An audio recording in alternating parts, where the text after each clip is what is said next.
Good morning students. हम लोग history का 9th चैप्टर पढ़े थे, उसी में आगे देखेंगे स्वतंत्रता की आहट।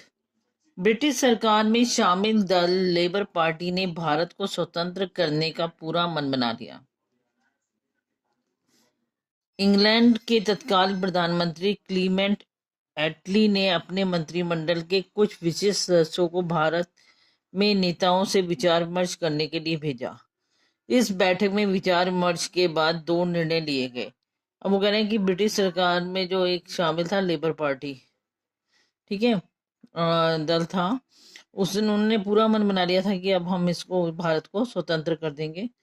तो वहां का जो क्लीमेंट एटली ने अपने मंत्रिमंडल के कुछ विशेष सदस्यों को भारत के नेताओं से विचार विमर्श करने के लिए भेजा था, और उन विचार विमर्श में 2 निर्णय लिए गए थे। कौन से निर्णय थे वो? पहला, भारत में महत्वपूर्ण राजनीतिक दलों की अंतरिम सरकार का गठन किया जाए। ठीक है, जितने भी राजनीतिक दल हैं उनकी अंतरिम सरकार का गठन किया जाए। सेकंड, भारत के लिए एक संविधान की रचना की जाए एवं संविधान बनाने के लिए संविधान सभा का गठन किया जाए।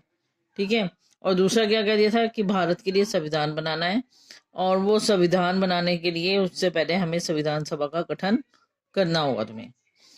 स्वतंत्रता के समय भारत, अंग्रेज भारत को स्वतंत्र करने के लिए तो तैयार हो गए, परंतु भारतीय एकता ने उन्हें भयभीत कर दिया था।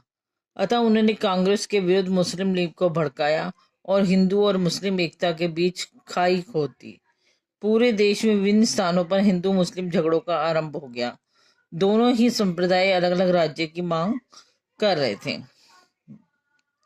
अब वो कह रहे हैं कि अंग्रेज लोग भारत को स्वतंत्र करने के लिए तो मान गए कि स्वतंत्र कर देंगे, लेकिन जब वो उन्होंने सभी भारतीयों में एकता देखी तो उसे तोड़ने के लिए उन्होंने क्या करा, हिंदू और मुस्लिमों को आपस में भड़का दिया, जिससे कि हिंदू मुस्लिमों में आपस में लड़ाई चलने लग गई, झगड़े होने लग गए, और दोनों ही अलग अलग संप्रदाय की मांग करने लग गए थे। भारतीय स्वाधीनता, अतः ब्रिटिश सरकार ने लॉर्ड माउंटेबन को भारत का नया गवर्नर जनरल बनाकर भेजा और भारत को 2 भागों में विभाजित कर दिया। ठीक है, अब कौन गवर्नर जनरल बन के आया? Lord Mountbatten. ठीक है, नया गवर्नर जनरल बना के भेजा गया था, ब्रिटिश सरकार ने उसे भारत भेजा और उसने भारत को 2 भागों में विभाजित कर दिया। उन्होंने इसके लिए अलग से अंतिम अधिनियम पारित किया, जिससे भारत और पाकिस्तान को 2 स्वतंत्र राष्ट्र घोषित कर दिया गया एवं किसी भी प्रांत को इसमें से किसी भी देश में शामिल होने का अधिकार दे दिया।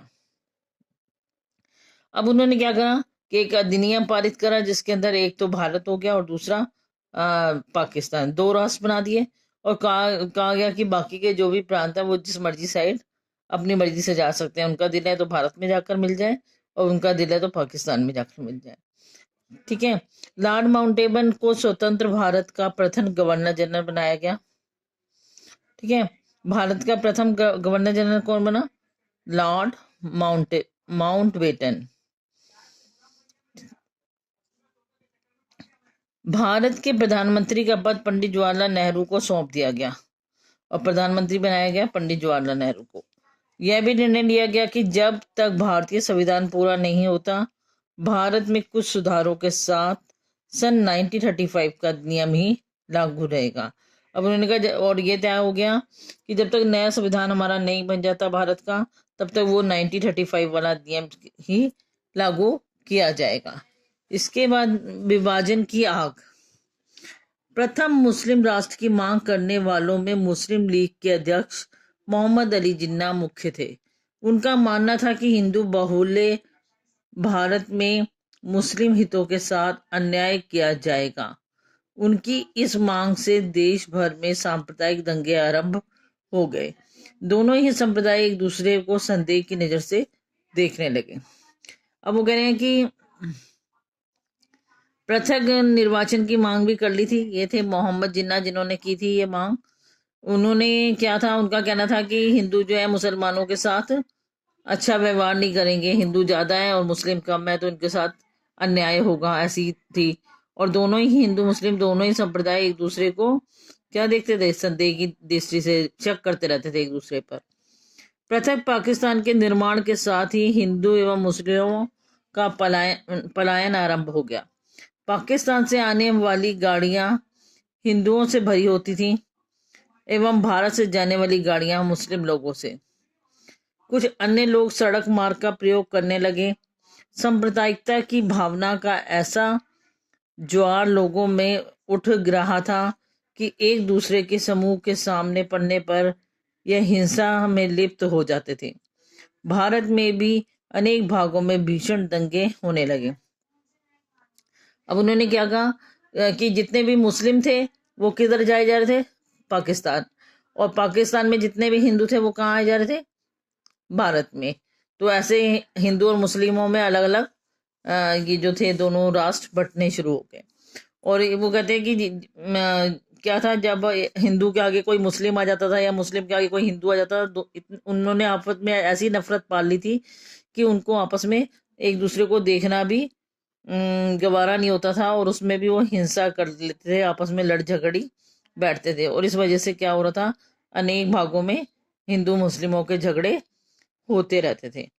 इस रक्तपात से गांधी जी को बहुत दुख हुआ। वे इस घृणा को समाप्त करने के लिए लोगों के बीच पहुंच गए। अपनी बात का कोई असर ना होता देख उन्होंने खाना पीना त्याग दिया।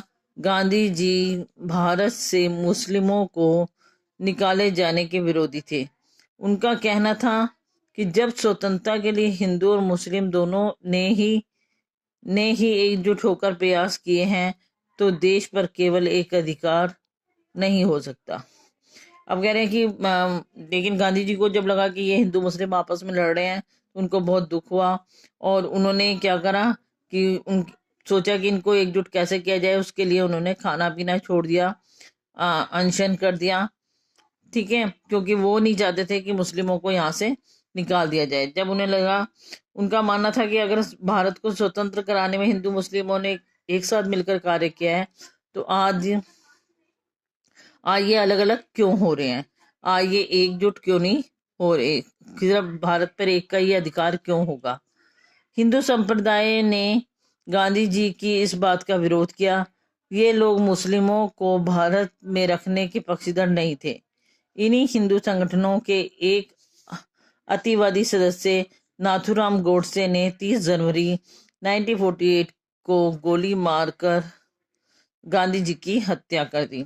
अब वो कह रहे हैं कि गांधी जी तो चाहते थे कि मुसलमान यहाँ रहे, लेकिन हिंदू नहीं चाहते थे कि मुस्लिम यहाँ रहे, ठीक है। तो उन्होंने गांधी जी की इस बात का विरोध किया, और इन्हीं हिंदू संगठनों में एक था नाथूराम गोडसे नाम का व्यक्ति था, जिसने 30 जनवरी के दिन 30 जनवरी 1948 को गांधी जी को गोली मारकर उनकी हत्या कर दी थी। तो ये चैप्टर यहीं खत्म होता है। इसे अच्छी तरह रीड कर लेंगे। आज के लिए बस इतना ही। थैंक्स।